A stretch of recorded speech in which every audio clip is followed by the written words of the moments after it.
In the final moments of Squid Game Season 3, the shocking appearance of Cate Blanchett as Madame Cardinal completely shifts the tone of the series and sets up a new global narrative.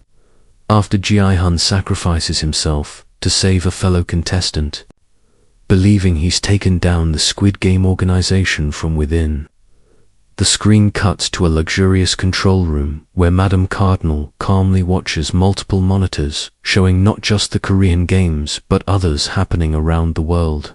Her brief line, "Reset Korea, prepare the American variant," reveals that the games are far from over.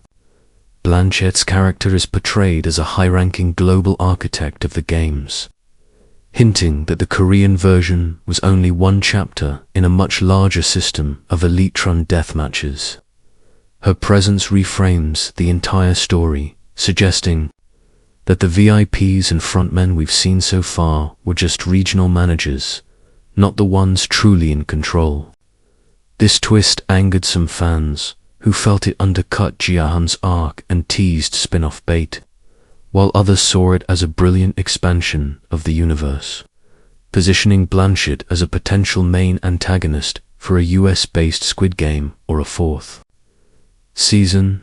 Either way, her cameo added a haunting final note to an already dark and emotionally charged ending, reminding viewers that in this world, power runs deeper and deadlier than anyone imagined.